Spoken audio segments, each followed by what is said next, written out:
Braum. The heart of the Freljord. Even as a child, Braum was much larger than other Freljordian youngsters, but his mother taught him never to use his size to intimidate or bully. She came from a proud line of herders, and believed true courage lay in using one's power not to dominate, but to protect those in need. When Braum was still a boy, ice giants devastated a neighboring tribe. That tribe had long preyed upon the herds of Braum's people, but his mother didn't hesitate to head out across the tundra to help the survivors, bearing furs, foodstuffs, and healing supplies. At first, Braum didn't understand why she would aid their rivals, but after her actions saved many lives, they became lifelong allies. He finally understood what his mother meant when she said all the Freljord's people were a family, and from that day forth, he pledged to bring that family together. As Braum grew, it was clear he was one of the revered Iceborn, though even among their number, his strength and ability to endure the elements were legendary.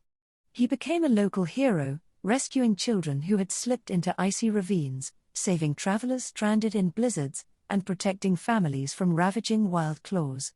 Whenever he appeared, people knew help had arrived.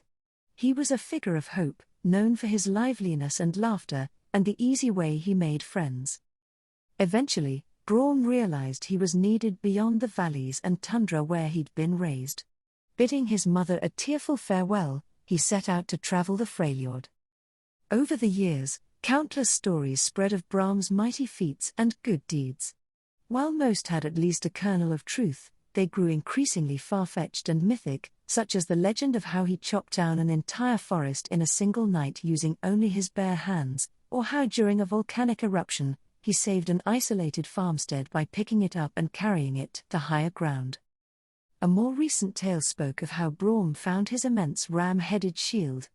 As the story went, it was an enchanted vault door, forged in ancient times and set into a mountain. Braum heard cries from within, but he couldn't break the door down. Undeterred, he punched his way through the mountain's bare rock, rescuing a troll boy who was trapped inside. He ripped the unbreakable door off its hinges, and has borne it ever since.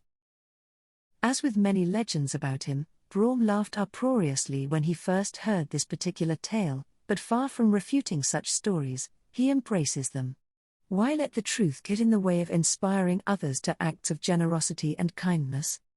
No matter how he actually found his shield, soon afterward Braum made his way to the sacred site of Reykjavik, where many tribes had gathered to hear the words of the Avarosan warmother, Ash, said to be the reincarnation of Avarosa herself. There, he witnessed the barbarian Tryndamere, desperate to prove his worth, savagely beating any who would face him. As Braum watched, he saw that Tryndamere was growing increasingly unhinged. During one duel, he was so lost in his fury that it seemed certain he would kill his opponent, despite having already prevailed. Deciding things had gone far enough, Braum planted himself in front of the downed fighter, shield raised, and Tryndamere hacked and smashed against the impenetrable bulwark. When the barbarian's rage finally subsided, Braum's good humor won him over, and before long the pair were laughing and drinking to each other's health. Some even say that it was Braum who first introduced Tryndamere to Ash. The barbarian would later marry her, becoming her only bloodsworn. Braum doesn't hold any particular tribal allegiance, for he views all within the Freljord as brothers and sisters.